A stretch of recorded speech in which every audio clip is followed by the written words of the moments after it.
Oi, tudo bem? Bora lá então. Boa noite a todos. Essa aula então a gente vai falar um pouquinho sobre os músculos abdutores do quadril e abordar um pouquinho então da anatomia até a prescrição de exercícios, tentando aí explorar todos os músculos que são os abdutores, todas as linhas de ações desses e compreender um pouquinho então como que nós podemos modificar especialmente a posição do quadril para tentar modificar um pouquinho a demanda de cada região ou cada músculo dos abdutores. Então percebam que aqui já no primeiro slide eu coloquei algumas imagens que demonstram diferentes exercícios e ativam especialmente algumas porções ou alguns músculos dos abdutores. Dando sequência, então, quais que são os abdutores inicialmente? Então, os músculos abdutores são o glúteo médio, glúteo mínimo e o tensor da face lata. Esses que têm o papel principal da abdução do quadril.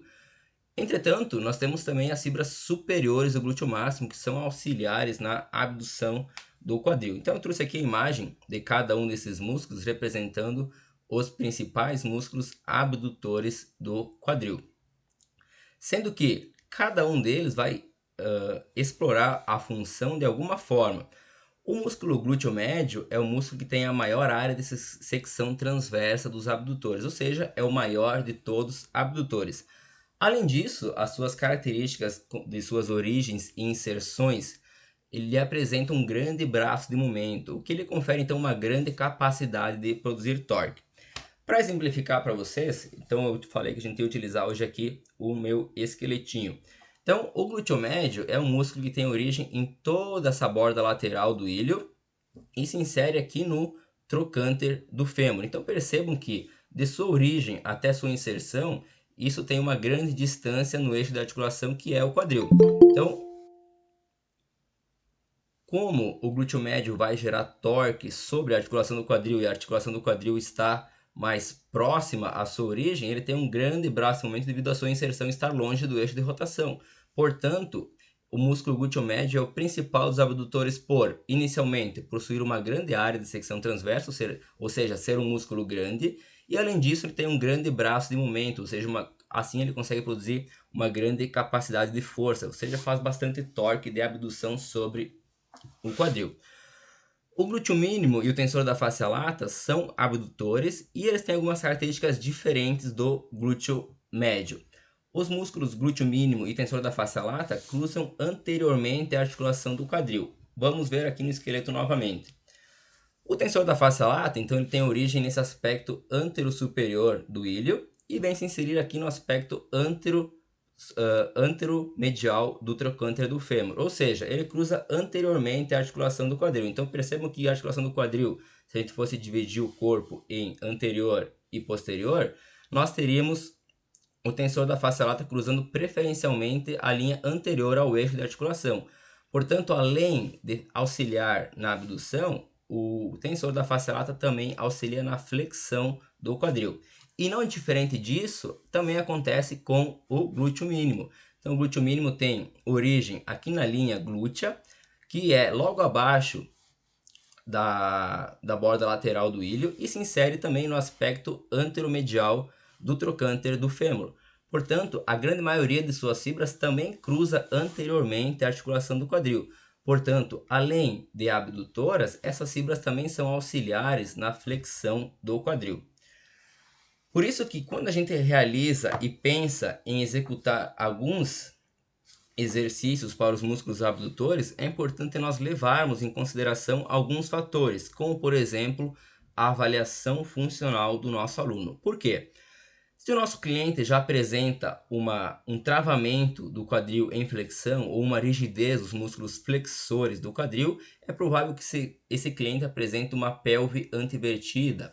E quando apresenta essas características, os músculos que cruzam anteriormente à articulação do quadril já vão estar mais tensionados, já vão estar mais rígidos. Em contrapartida, os que cruzam posteriormente à articulação do quadril, como por exemplo o glúteo máximo e as fibras mais posteriores do glúteo médio, estarão mais alongados. Nesse sentido, se a gente for realizar uma abdução no plano frontal, ou seja, uma abdução exatamente no plano frontal, sem algum grau de flexão ou extensão do quadril, nós poderemos estar tendo uma predominância de trabalho das fibras mais anteriores das abdutoras, ou seja, o tensor da face lata e as fibras anteriores do glúteo mínimo e glúteo médio. E nós teremos uma dificuldade de ativação das fibras mais posteriores, ou seja, as fibras superiores do glúteo máximo e as fibras mais posteriores do glúteo médio. Por isso que nós temos que adotar algumas posições diferentes do quadril para tentar inicialmente recuperar a força desses músculos que estão enfraquecidos e devolver a flexibilidade dos que estão mais encurtados ou mais tensionados. Por isso, eu trouxe aqui um artigo demonstrando que muitas vezes escolher os exercícios simplesmente pela maior ativação não se faz jus à causa ou à necessidade individual dos nossos clientes.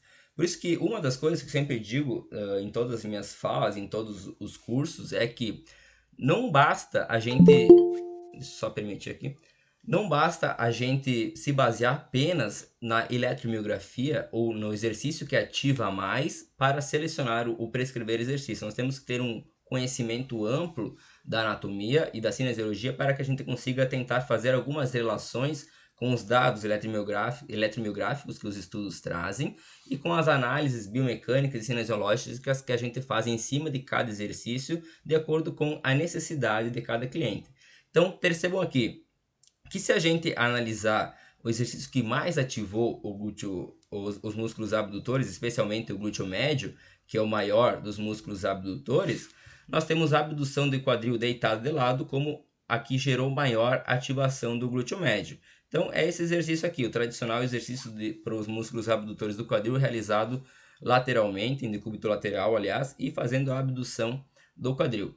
Depois nós tivemos outros exercícios, como a ponta lateral, o agachamento na parede com uma perna, o próprio agachamento unilateral, que demanda uma grande atividade do glúteo médio para estabilizar a pelve, e outros exercícios aqui abaixo.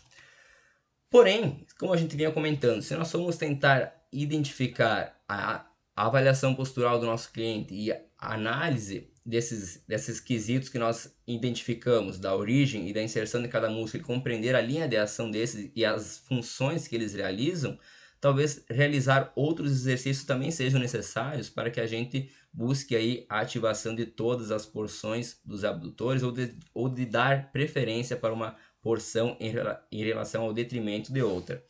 Que é o caso dos exercícios com diferentes posições de flexão do quadril. Então, eu trouxe aqui essa imagem, que é do livro do Capande. Provavelmente vocês já devem ter visto essa imagem no próprio livro ou em alguma outra apresentação de algum outro professor, onde ele simplesmente mostra como que vai se modificando a linha de ação do glúteo de acordo com a flexão do quadril. Ou seja, se a gente analisar a linha de ação para abdução do quadril quando nós estamos em posição anatômica, ou seja, em pé com o quadril em extensão, percebam que a linha de ação do glúteo, aliás, dos abdutores, passa à frente da articulação do quadril. Pelo contrário, quando nós começamos a flexionar o quadril, ou seja, fazer a báscula da pelve, essa linha de ação começa a passar mais posteriormente à articulação do quadril, que então começa a aumentar a demanda do glúteo para auxiliar na abdução do quadril.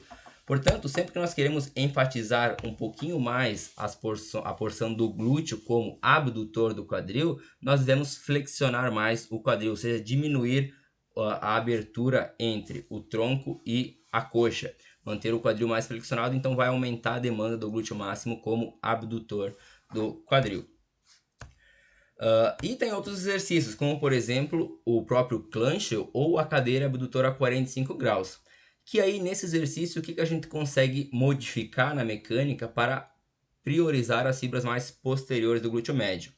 Quando nós colocamos o quadril em uma angulação próxima de 45 a 50 graus de flexão, nós começamos a diminuir o comprimento das fibras que cruzam anteriormente a articulação do quadril, ou seja, tensor da face lata, glúteo mínimo e fibras anteriores do próprio glúteo médio, e nós aumentamos o estiramento das fibras mais posteriores do glúteo médio. Então lembre-se que o glúteo médio tem uma ampla inserção, que fica aqui em toda essa borda lateral do ilho e se insere no aspecto lateral do trocânter do fêmur. Quando nós flexionamos o quadril, ou seja, posicionamos o quadril próximo do 45 a 50 graus, nós encurtamos todas essas fibras que cruzam anteriormente a articulação do quadril e nós alongamos, aumentamos o comprimento das que cruzam posteriormente a articulação do quadril. Quando nós aumentamos um pouco o comprimento, ou seja, estiramos um pouco mais essas fibras, nós colocamos elas numa melhor condição para produzir força. Em contrapartida, as que cruzam anteriormente a articulação do quadril estarão em desvantagem, pois elas se encontrarão numa posição desfavorável à produção de força, pois elas já estão encurtadas. Lembrem-se, músculo que está encurtado ou que começa a se encurtar excessivamente durante a contração, ele vai perdendo capacidade de produção de força. É o que acontece com as fibras que cruzam anteriormente a articulação do quadril nesse exercício. E além disso, nós temos a linha de ação do movimento atuando no mesmo sentido das fibras posteriores do glúteo médio. Então, se você for pensar que a moça ali deitada com a band amarela no slide está com o quadril 45 graus e esse fêmur agora está alinhado com as fibras posteriores do glúteo médio e a resistência está empurrando o fêmur dela para baixo, nós vamos ter dois fatores que vão contribuir com a maior participação das fibras posteriores do glúteo médio. Primeiro, as fibras posteriores do glúteo médio estarão mais estiradas, estarão mais alongadas e conseguirão produzir mais força. E segundo, nós vamos ter um alinhamento da resistência do exercício com as fibras do glúteo médio. Por isso, nós conseguimos aumentar a participação deles dentro do exercício. Por isso, quando a gente pensa nos músculos abdutores e na avaliação postural, nós devemos levar em consideração algumas características importantes. Primeiro, a origem e a inserção de cada músculo, a linha de ação desses para compreender como que eles atuam sobre o quadril, se vão atuar somente na abdução, se vão ser auxiliares em algum outro movimento, alguma outra função, para que assim nós conseguimos direcionar o treino para a necessidade individual do cliente. Ou seja, se o meu cliente apresenta uma rotação interna do quadril, um joelho valgo e assim demonstra que as fibras posteriores do glúteo médio estão mais enfraquecidas em relação às fibras abdutoras do quadril que cruzam anteriormente essa articulação, nós precisamos utilizar de algumas ferramentas, alguns exercícios que recuperem a força desses músculos. E aí, o exercício Clanchel ou a cadeira abdutora 45 podem ser ferramentas interessantes, porque nós colocamos as fibras que cruzam anteriormente a articulação do quadril em uma desvantagem e melhoramos a vantagem das que cruzam posteriormente, no caso, as fibras posteriores do glúteo médio. E além disso, pensar nesses exercícios e ter o conhecimento da anatomia e da função de cada músculo nos permite agora selecionar alguns exercícios para hipertrofia seletiva, ou seja, se eu tenho um cliente, ou mais especificamente uma cliente mulher que normalmente deseja mais a hipertrofia dos glúteos e deseja aumentar a região mais lateral e superior do glúteo, nós podemos estar utilizando desses exercícios para hipertrofiar mais essa região, ou seja, desenvolver um pouco mais essa musculatura mais posterolateral do quadril, que também dá um aspecto mais arredondado para os glúteos e acaba deixando então melhor esse aspecto estético desses clientes. Então, sempre que a gente pensa em exercícios, não só no caso dos abdutores, como a gente viu nessa aula, mas também em outros exercícios, nós devemos sempre pensar na condição que o cliente apresenta, ou seja, no padrão postural, nos déficits de força e flexibilidade que ele apresenta, para que assim nós, com o nosso conhecimento, com as ferramentas que nós temos em mãos, conseguimos aplicar alguns exercícios para que ele melhore esse quadro e tenha assim então uma melhor desenvoltura dentro do treino, uma melhor participação de todos os músculos que ele necessita fortalecer. Por isso que em todas as minhas falas, em todos os cursos, eu sempre utilizo dessa frase que é avaliar, individualizar, mas nunca limitar. Então, independente da forma que vocês conseguirem aplicar na realidade de vocês, seja a quem trabalha com personal trainer, com um aluno por horário, ou com um grupo de estúdio do personal 4 ou 5 pessoas por horário, ou quem trabalha numa academia aberta, numa sala de musculação, de alguma forma é importante nós conseguirmos avaliar os nossos clientes. Não precisa, para quem tem mais dificuldade, para quem tem mais alunos no mesmo horário, fazer avaliação tão aprofundada como o personal faz, mas é importante realizar alguma avaliação, ou seja, avaliação do movimento, a correção de exercícios, alguma anamnese. Então, fazer alguma introdução com o cliente explicando para ele a necessidade de modificar esse movimento. Por quê? Assim que nós conseguimos convencer, ou melhor, nós conseguimos compartilhar nosso conhecimento com o cliente e ele percebe que nós estamos realizando um trabalho diferente, mais qualificado, nós ganhamos a confiança, ganhamos agora então a melhora da relação nossa com o cliente. Isso nos permite então melhorar nosso trabalho, melhorar nossa relação com o cliente e faz com que a gente tenha ganho dentro da educação física. Então lembre-se sempre, de alguma forma é importante nós avaliarmos, seja avaliação postural, avaliação funcional, testes, avaliação do movimento e correção dos exercícios, sempre é importante de alguma forma realizar algum tipo de avaliação para que os nossos clientes percebam a nossa preocupação com a saúde, a qualidade de vida e também a estética, os resultados estéticos que ele deseja. Pessoal, o que eu tinha de conteúdo para passar hoje era isso. Fica aberto agora para a gente conversar um pouquinho, quiser aprofundar um pouquinho mais aí sobre os músculos. Ficou com alguma dúvida ali na ação do glúteo médio, do glúteo mínimo, do tensor da face lata, do glúteo máximo, enfim. A gente pode estar explorando um pouquinho mais o conteúdo agora com o tempo. Eu abri a sala um pouquinho mais tarde hoje, na verdade, porque eu percebi que o Meet está limitando as reuniões para 1 hora.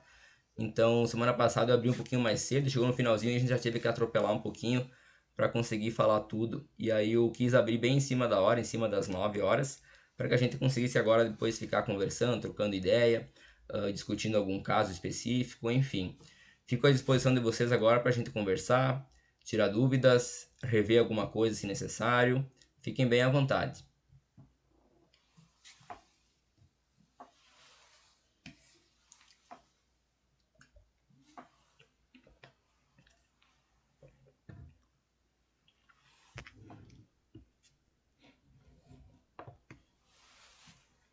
William, eu tenho uma Oi, dúvida.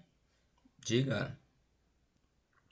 Quando, digamos, eu tenho uma aluna que ela tem hiperlordose, ela Certo. vai ter essa retroversão no quadril e, consequentemente, uma atrofia dos flexores do quadril e um alongamento dos posteriores ali, de glúteo máximo, glúteo médio. Tá, vamos lá. Tu falou da hiperlordose. Quando tem uma hiperlordose, na verdade, não acontece a retro. A tendência é que aconteça uma anteversão. Ou seja, ó, vamos pegar o esqueletinho aqui. Imagina aqui a lordose normal. E quando nós temos uma acentuação dessa lordose, nós temos um aumento da lordose, a nossa pelve tende a girar anteriormente, ou seja, inclinar para frente. Então, não acontece a retro, acontece a anteversão. A nossa pelve gira para frente, tá bem? Compreendido aqui? Sim, entendi. Tá, Uhum. beleza. Aí não necessariamente todos os músculos precisam, que cruzam anteriormente o quadril, precisam estar encurtados, mas pensa aqui comigo um pouquinho. Se a nossa pelve inclinou para frente, ou seja, girou para a frente, a tendência é que tenha uma aproximação então entre o ilho e o fêmur, correto? Quando a pelve gira para frente, é como se fizesse isso, é como se nós levantássemos o fêmur, é como se nós fizéssemos uma flexão no quadril, concorda?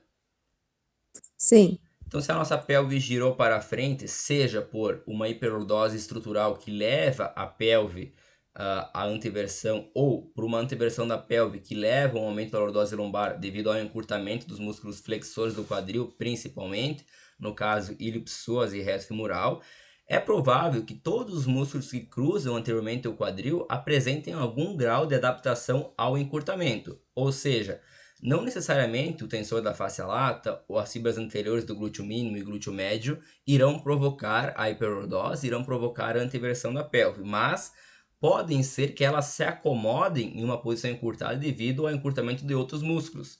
Concorda? certo. E aí que começa a desencadear outros problemas. E aí, se aconteceu essa flexão do quadril, aconteceu essa anteversão da pelve e aconteceu a rigidez desses músculos, provavelmente os músculos que são antagônicos irão apresentar algum grau de dificuldade na ativação ou de alongamento excessivo. E é aí que nós precisamos intervir com as ferramentas como a liberação miofascial, o alongamento e o direcionamento para o fortalecimento local desses músculos que estão enfraquecidos. Conseguiu pegar a ideia? Conseguiu compreender? Sim, entendi. Não, beleza. Só seguindo essa mesma linha de pensamento, então. Se acontece uma anteversão do quadril, né? da pelve. Uhum. Seria indicado eu fazer mais exercícios para glúteo relacionado à abdução do quadril do que, por exemplo, um glúteo quatro apoios? Não necessariamente. É o que acontece. Quando acontece a anteversão da pelve, acontece o travamento do quadril em flexão, é provável que o músculo, a extensão do quadril fique limitada. Tá? Por quê? As fibras que cruzam anteriormente o quadril vão estar rígidas e vão estar impedindo que o quadril atinja a máxima extensão do quadril, a extensão completa, devido à dificuldade de ativação do glúteo máximo para a extensão do quadril. Beleza? E aí facilita nós utilizarmos o glúteo em uma outra função, como é o caso da abdução do quadril. Então, se a gente começa a fortalecer o glúteo máximo para abdução e posteriormente começa a inserir alguns exercícios de extensão, pode ser que ele tenha uma facilidade aumentada para recuperar essa função, para recuperar a sua ativação nesses exercícios. Mas não é regra. Pode ser que eu tenha indivíduos que consigam ativar fortemente o glúteo na extensão, ainda que eles apresentem algum grau de rigidez dos flexores ou algum grau de anteversão pélvica, de hiperlordose. Por exemplo, eu tenho hiperlordose estrutural, mas a minha consciência corporal, minha condição de selecionar o músculo alvo que eu quero trabalhar é super boa. Isso me permite então realizar todos os exercícios, como por exemplo, de extensão do quadril, agachamento, levantamento terra, e ainda assim conseguir recrutar o glúteo e direcionar o estímulo para o músculo que a gente quer, ou seja, para o músculo que eu desejo, que é o glúteo máximo, predominando nesses exercícios, nesses movimentos. Mas pode ser que outras pessoas tenham mais dificuldade, e aí que a gente precisa utilizar ferramentas que facilitem esse trabalho para posteriormente integrar a função do glúteo nos exercícios mais difíceis, nos exercícios com mais complexos, como é o agachamento, como é o levantamento terra, como é o agachamento sumô, o afundo, enfim. Beleza? Então Sim, obrigada. não é uma regra que eu tenho que utilizar mais exercícios para abdução do que para extensão. O importante é o que? Nós termos a certeza que o aluno compreendeu o que a gente quer, que é que ele utilize o glúteo durante o exercício.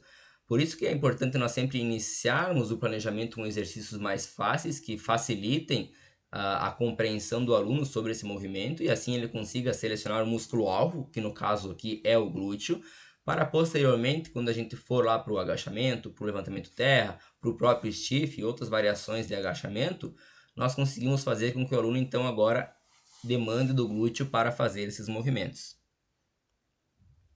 A minha pergunta surgiu porque o que eu vejo muito na prática, quando eu vou realizar exercício com as minhas alunas que tenham que fazer extensão do quadril, nem eu citei o glúteo quatro apoio, glúteo na polia e outros, eu vejo muita compensação com a própria eretores da espinha ali, os músculos Uhum. da lombar. É que o que, que acontece nesses casos? Provavelmente, ela já tem uma fraqueza de todos os músculos estabilizadores do tronco, né? Como, por exemplo, o próprio transverso abdominal, a própria fraqueza dos músculos anteriores da coluna, né? Reto abdominal e oblíquos.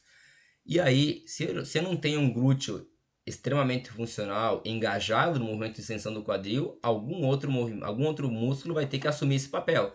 E aí começa a entrar a compensação tanto com o adutor magno, com isquiotibiais e com os próprios eretores da espinha, quadrado lombar, compensando então o movimento na coluna e não. E aí a gente começa a realizar um movimento de extensão da lombar e não mais de extensão do quadril.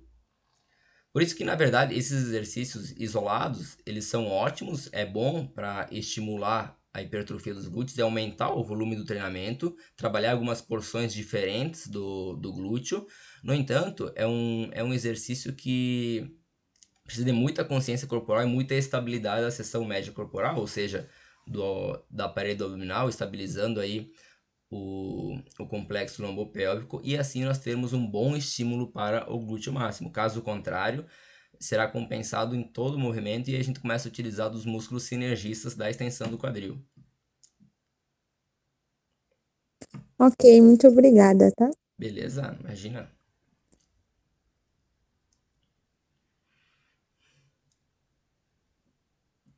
Pessoal, mais alguém? Carla, Felipe, Dialine, deixa eu ver mais quem que está presente aqui. Delair. E aí, Delair, tudo bem?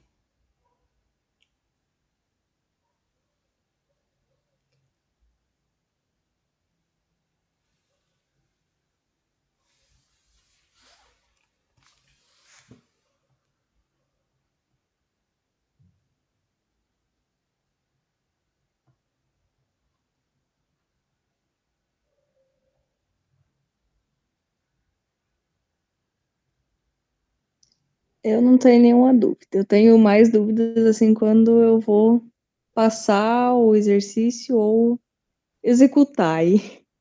Mas agora não. Tudo que eu tava com dúvidas foi esclarecendo ao longo da aula. Ótimo, que bom. Vai estar presente no curso lá, o Gerton vai liberar vocês. Sim, sim, fomos liberados. Ótimo. Então lá a gente vai ver na prática essas coisas, vai ser legal. Sim. Pessoal, mais alguém?